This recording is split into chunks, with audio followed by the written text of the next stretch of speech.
Good morning, everyone, and thank you for joining us for a Sunday sermon.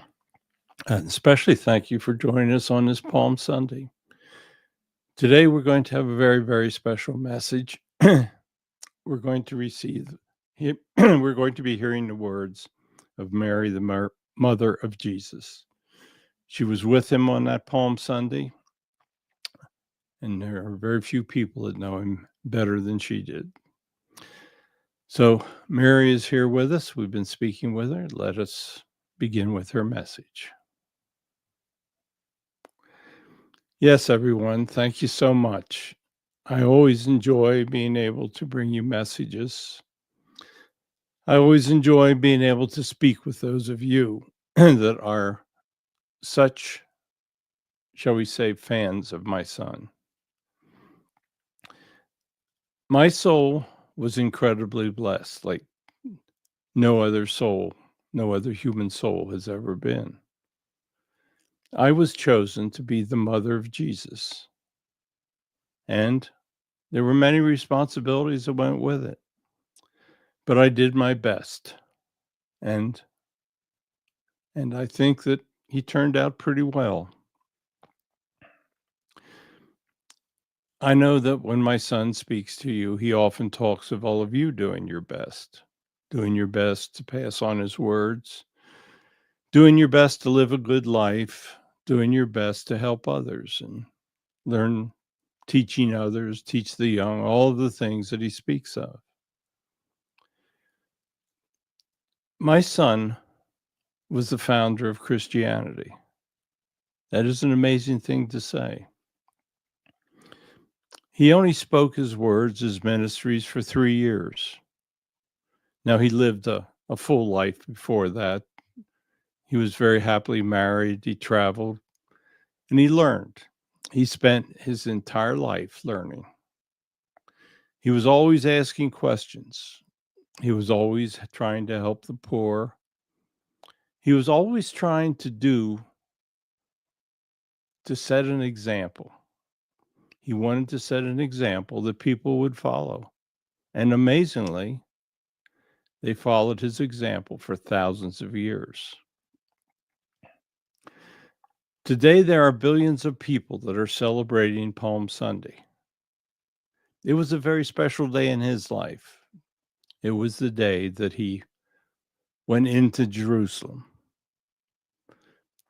The disciples had gone before him and had told people that they could see him and touch him. They told the people that he would be healing, that he would be doing many things. So many people came out to see him.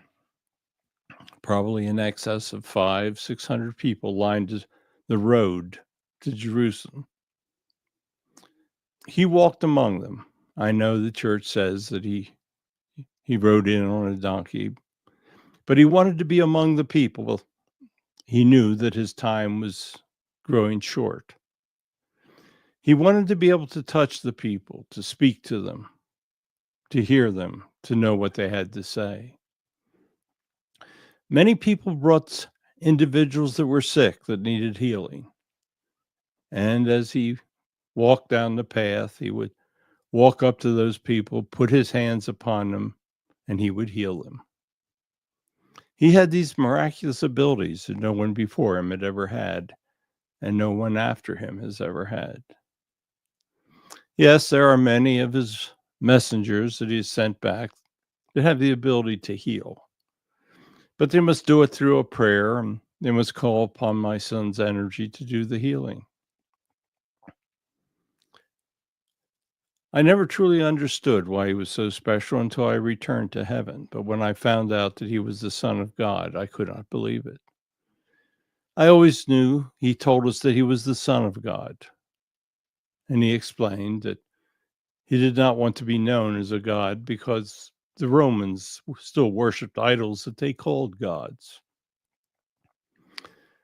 And they were all false gods, and he did not want to be associated with what the Romans were doing. So he lived this life. He lived this incredible life. and he spent only 3 years speaking his words of ministries. Think about that. How was it ever possible that my son could only speak of God to others for approximately 3 years? Now, he had always lived a good life, and he'd always told others of the one God. So I guess maybe that counts as some additional time.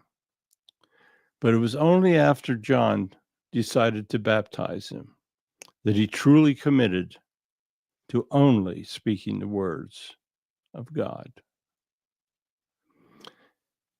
He was happily married and he had children. And when he went upon his ministries, he left his family and never saw them again. To him, that was an unbelievable sacrifice.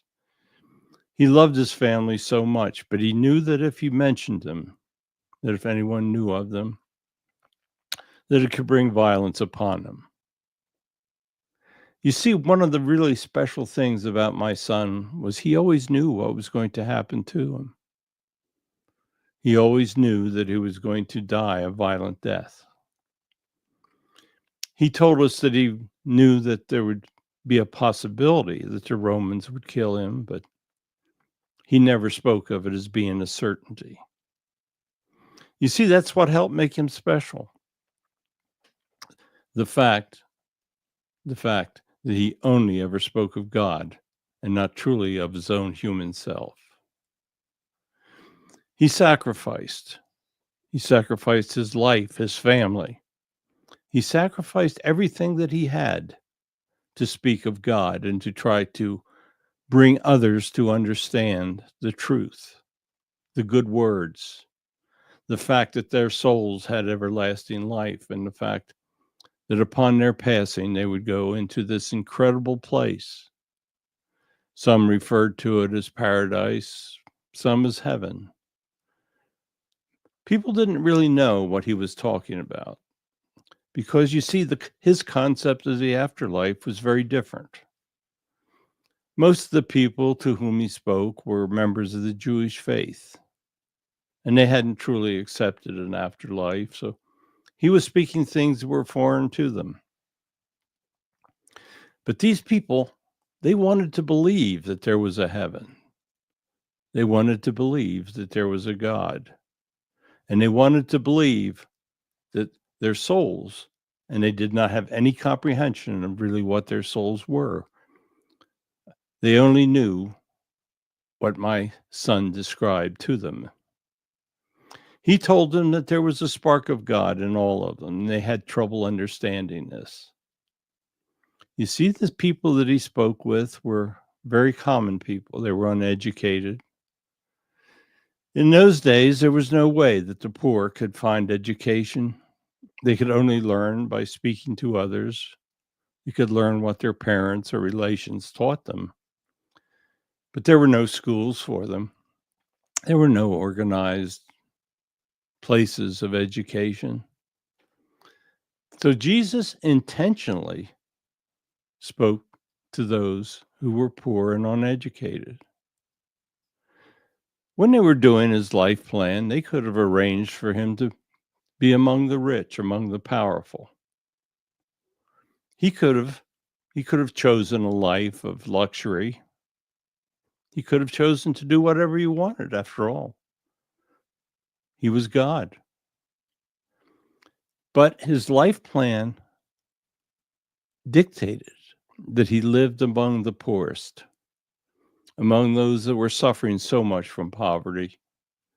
In those days, there was no Social Security or blankets, security blankets that were offered by the governments. If you were born with a serious illness, the odds were pretty good that you'd be put to death. There were no hospitals as such. There were people that were familiar with the different herbs, and they used them to try to help as best they could. There were no surgeries. When you got sick, the result was that you usually passed from the earth. Life expectancies were incredibly short. Jesus chose to lead a very difficult life plan. If you had your choice of doing anything that you wanted to do when you returned in life, what decisions would you make? Would you choose to be rich and famous?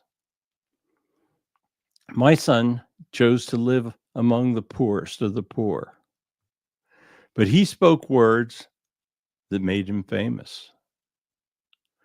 Billions of people today are commemorating the fact that he entered the town of Jerusalem, that he was honored by the people, by the poor people.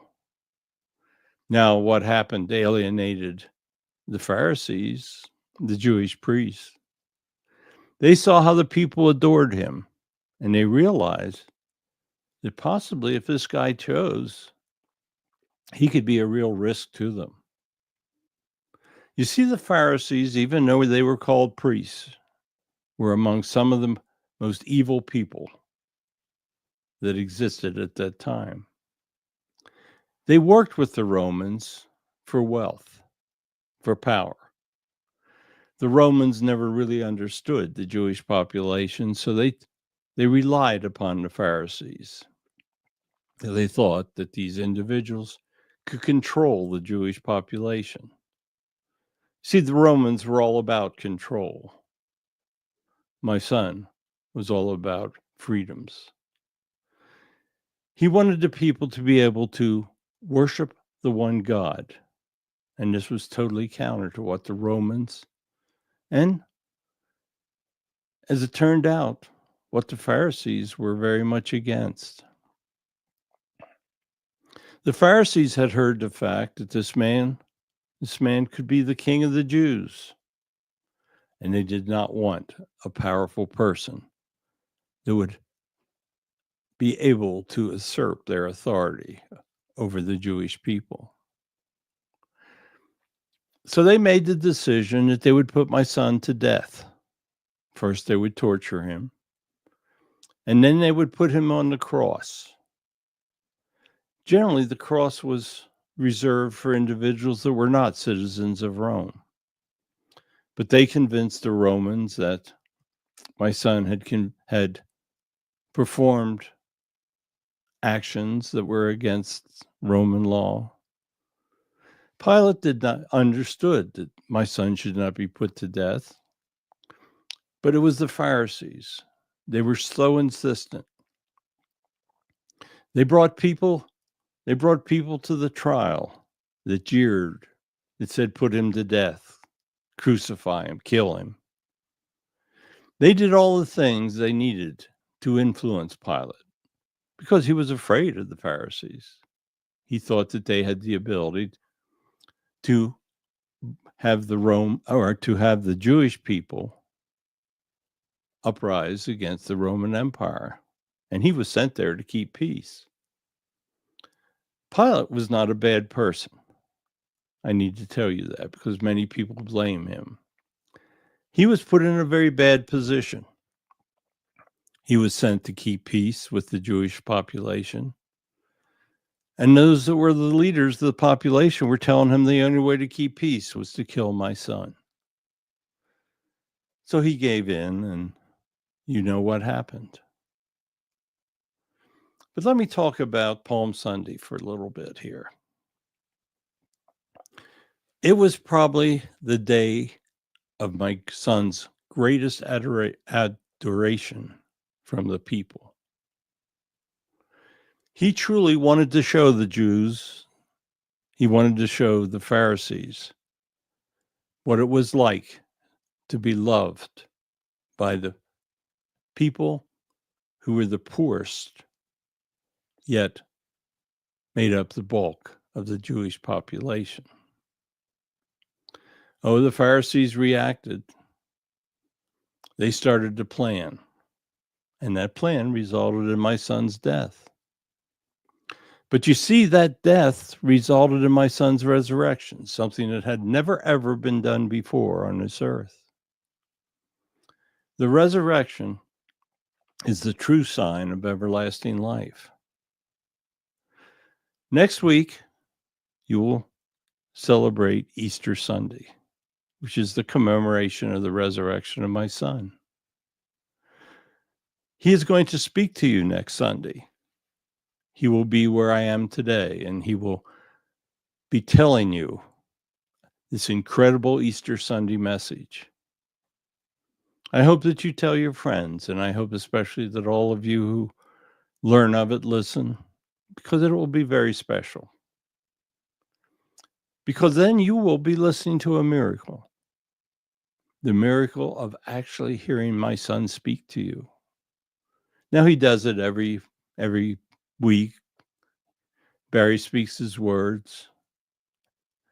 So maybe it is not as much of a miracle to you as it could be, because those of you that are listening now are some of the best people that he has.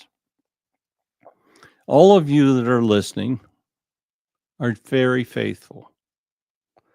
You speak his words whenever you get a chance, and you are chastised for it. You see, my son was very much chastised through the 3 years of his ministries. People would say that there is no way, that there's a single God, that the only way that they can find help from whatever this afterlife thing is by worshiping idols. Don't ever fall into the fact of worshiping idols.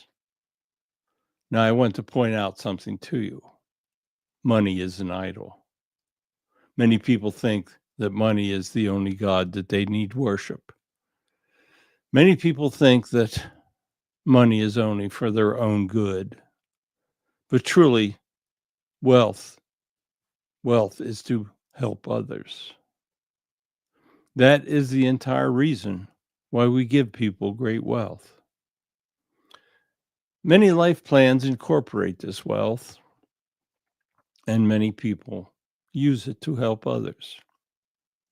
They are the ones that are truly blessed. They're the ones that will return to heaven, and they will hear the accolades of the angels, of their guides, and they may even get the opportunity to speak with my son, because he comes to those that truly serve him. Many people don't believe in him. Many people did not believe in him when they walked the earth. But they found out when they went to the other side and they saw his incredible heaven of which he spoke. Then they realized that he was truly speaking the truth. But for them, it was too late. Each of you that are listening, and each of you that will listen, have no idea how much time you have on this earth. But you do all know that your time on this earth is going to end at some point. No one realizes how much time they have. Many people act like the only thing they need to do is to cater to the wants of their own personal desires. Many people think they can do whatever they wish with their lives. And when their lives end, there will be nothing. Well, if you expect nothing, that is what you may receive. But if you expect this incredible heaven, then what you must do is make each remaining day in your life a new beginning. You must try to do more to help others. As you grow older, your body is going to become frail. This is the way that things work. You are supposed to pass from this earth. And as your body grows frail, the certainty of this should become more certain to you. It is never too late for you to know my son. It is never too late in your life to change. You may have done many things in the past, but the past is behind you. What is in front of you is all that is important.